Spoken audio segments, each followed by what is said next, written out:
देखो, सबसे पहले मैं आपको बताना चाहता हूँ, दिल्ली नगर निगम के इतिहास में ऐसा कभी नहीं हुआ कि अगर हाउस हो तो शॉर्ट नोटिस या हाफ एन आवर डिस्कशन का कोई क्वेश्चन ना लगाओ। इस बार हाउस बिना किसी क्वेश्चन के था, तो ये कैसे, जब डिस्कशन आप किस बात की करना चाहते हैं, इसका मतलब ये है कि जो सत्ता पक्ष है वो ये चाहता ही नहीं था कि हाउस हो।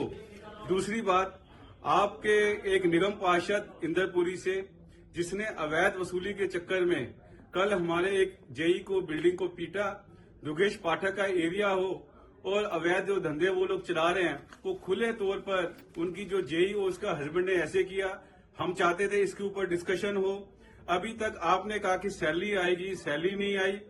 आज 28 तारीख होगी, हमारे टीचर्स धरने के ऊपर बैठे हैं, तो हम शांति से कैसे बैठ सकते हैं? भारतीय जनता पार्टी शुरू से हाउस टैक्स माफी की स्कीम लाती थी। आप हाउस टैक्स माफी तो छोड़ो, आप टैक्स ले लेकर जनता का खून पीट रहे हैं। सभी लोकल एरिया में आपने पार्किंग लगा दी, रेजिडेंशियल एरिया में आपने पार्किंग लगा दी, मार्केट के ऊपर आपने पार्किंग लगा दी। तो हम ऐसा अन्याय जनता के साथ नहीं होने देंगे। आपने जो हमारे देश की आन बान शान एक्स सर्विसमैन को आपने निकालने का जो अपना गलत काम यहाँ पर आज या कल में आप एक रेजोल्यूशन लेके आ रहे हैं, हम उसका विरोध करते हैं। जो सुप्रीम कोर्ट की जो जुडिशियल कमेटी थी वो उसने डी सीलिंग की बात की, आपने आज तक एक भी दुकान डी सील नहीं की।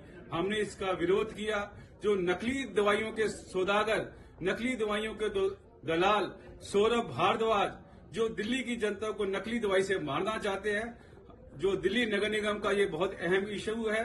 हम निगम के अंदर होने के बावजूद जनता के साथ खड़े हैं, हम जनता को नहीं मरने देंगे। इसलिए हमने इसकी गिरफ्तारी की डिमांड की और ये डिमांड की कि एक रेजोल्यूशन पास हो जिसमें सौरभ भारद्वाज को गिरफ्तार किया जाए। मगर ये बेईमान लोग, ये भ्रष्टाचारी लोग ये बिल्कुल नहीं पसंद करते हम जनता की आवाज करें। इन्होंने मुझे, योगेश वर्मा जी, रवि नेगी जी और हमारे साथ कुछ निगम पार्षदों को सस्पेंड कर दिया।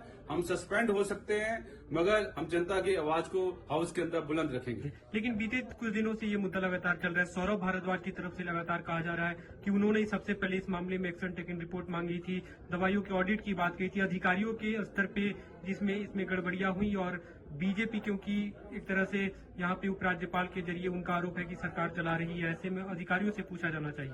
देखो, सीधी सीधी बात है, चोर मचाए शोर। जब सौरभ भारद्वाज को ये पता चल गया कि अब वो जेल जाने वाले हैं, सीबीआई की इंक्वायरी होगी, निश्चित होगी।